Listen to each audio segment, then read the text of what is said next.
We'll go with the 12 Dancing Princesses, which I know purely through the Barbie movie, Barbie and the 12 Dancing Princesses. There was a king who had 12 beautiful daughters. They slept in 12 beds, all in one room, and when they went to bed, the doors were shut and locked up, but every morning their shoes were found to be quite worn through, as if they'd danced in all night.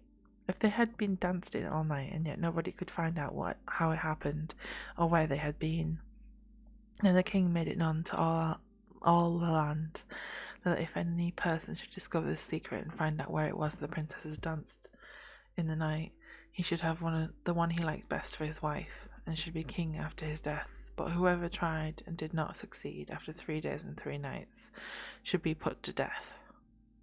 The king's son soon came. No, not the king's son, because that would be their brother. A king's son came. He was well entertained, and in the evening was taken to the chamber next to the one where the princesses lay in their 12 beds.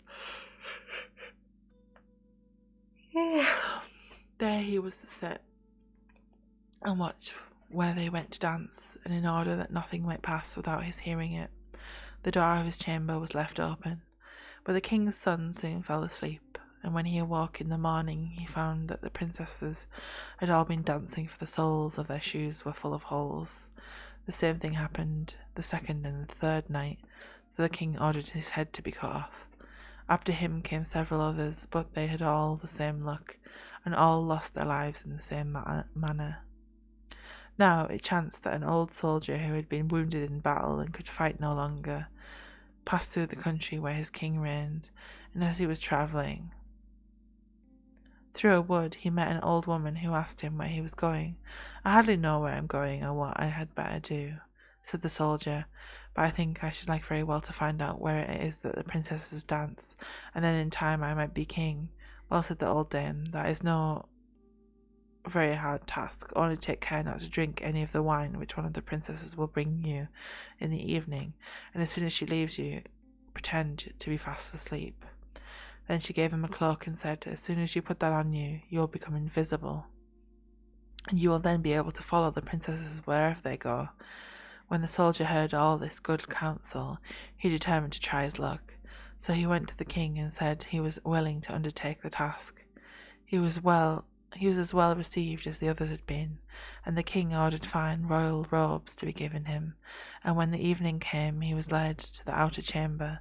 Just as he was going to lie down, the eldest of the princesses had brought him a cup of wine, but the soldier threw it all away secretly, taking care not to drink a drop. Then he laid himself down on his bed, and in a little while began to snore very loud, as if he was fast asleep.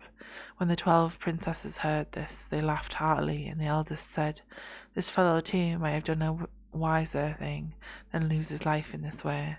And then they rose up and opened their drawers and boxes, and took out all their fine clothes, and dressed themselves at the glass, and skipped about as if they were eager to begin dancing. But the youngest said, "I don't know how it is when you are so happy. I feel very uneasy. I am sure some mischance will befall us." "You simpleton," said the eldest, "you are always afraid. Have you forgotten how many kings' sons have already watched in vain? And as for this soldier, even if I had not given him his sleeping draught, he must have slept soundly enough. When they were all ready, they went and looked at the soldier, but he snored on and did not stir hand or foot, so they thought they were quite safe, and the eldest went up to her own bed and clapped her hands, and the bed sank into the floor, and a trapdoor flew open. The soldier saw them going down through the trapdoor, one after the other, the eldest leading the way, and thinking he had no time to lose, he jumped up, put on the cloak which the old woman had given him, and followed them. But in the middle of the stairs he trod on the gown of the youngest princess, and she cried out to her sisters, "All is not right, someone took hold of my gown." "You silly creature," said the eldest, "it is nothing but a nail in the wall." Then down they all went, and at the bottom they found themselves in a most delightful grove of trees, and the leaves were all of silver, and glittered and sparkled beautifully. The soldier wished to take away some token of the place, so he broke off a little branch, and there came a loud noise from the tree. Then the youngest daughter said again, "I am sure it is not all right. Did not you hear the noise? That never happened before." But the eldest said, "It is only our princes who are shouting for joy at our approach." Then they came to another grove of trees where all the leaves were of gold, and afterwards to a third where the leaves were all glittering diamonds. And the soldier broke a branch from each, and every time there was a loud noise, which made the youngest sister tremble with fear.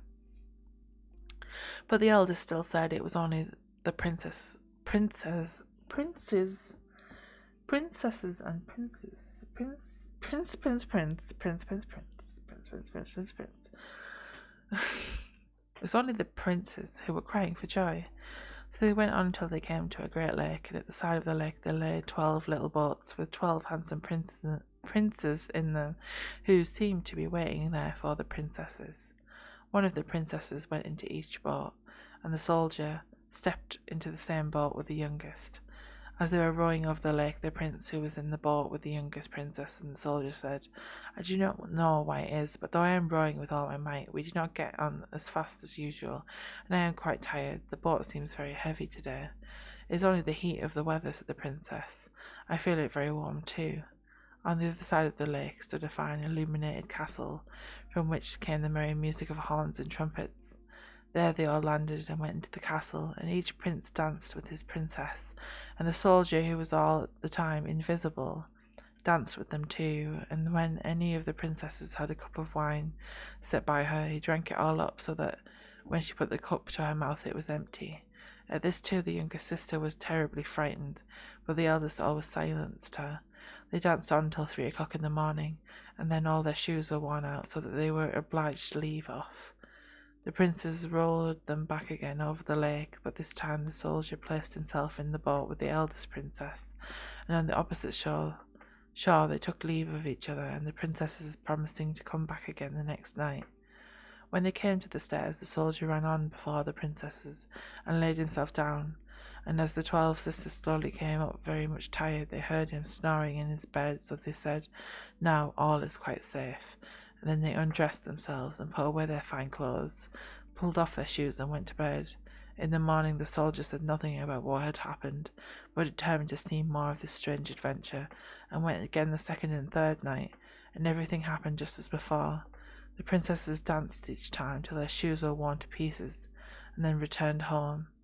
However, on the third night the soldier carried away one of the golden cups as a token of where he had been.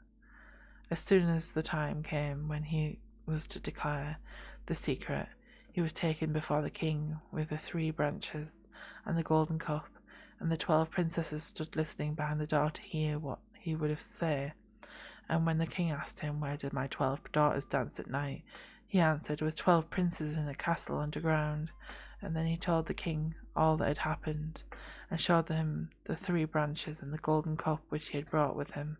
Then the king called for the princesses and asked them whether what the soldier had said was true, and when they saw that they were discovered, and that it was of no use to deny what had happened, they confessed it all.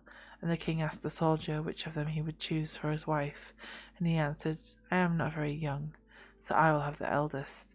And they were married that very day, and the soldier was chosen to be the king's heir.